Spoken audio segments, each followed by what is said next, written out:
बकाया कर वाले हमारे करदाता हैं, उस 10 लाख में से 1 लाख रुपए तो माफ ही किया जाएगा और 1 लाख रुपए में से टोटल उसके ऊपर जो पेनल्टी है, जो उसके ऊपर ब्याज है, वो भी माफ किया जाएगा। जो मूल है उस मूल में से उसको 40% तक उसको भरना पड़ेगा, 60% तक उसको माफ करने का ये निर्णय इसके अंदर किया है।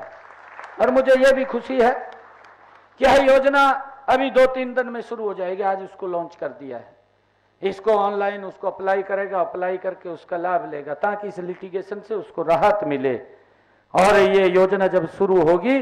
तो 180 दिनों 6 महीने के लिए ये खुली रहेगी ताकि 6 महीने तक वो अपना भर करके उसका लाभ ले सके। मैं करदाताओं को ये भी कहना चाहूँगा कि इस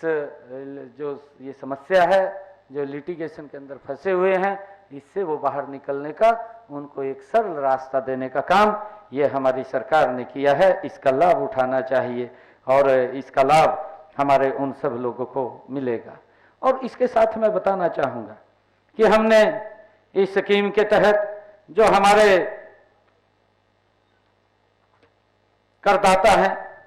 जिनकी हमने 3 स्लैब बनाई है, 3 स्लैब के अंदर एक का जिसका मैंने जिक्र किया है कि 10 लाख रुपए तक, 1 लाख से 10 लाख रुपए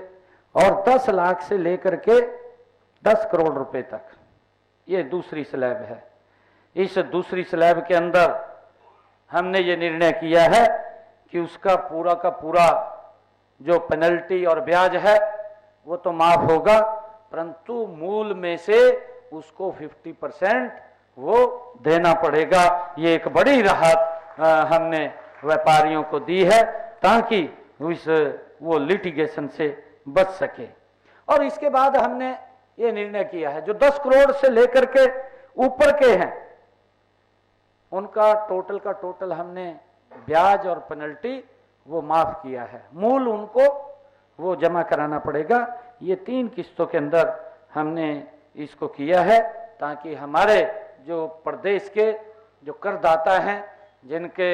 एक एक पैसे से हरियाणा प्रदेश ये विकास की नई बुलंदियों को छू रहा है, उसको हम ठीक तरीके से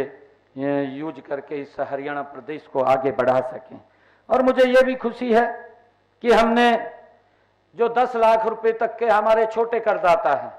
उनके लिए एक और इसमें सब स्कीम हमने खड़ी की है कि अगर वो 2 किस्तों में पैसा देना चाहे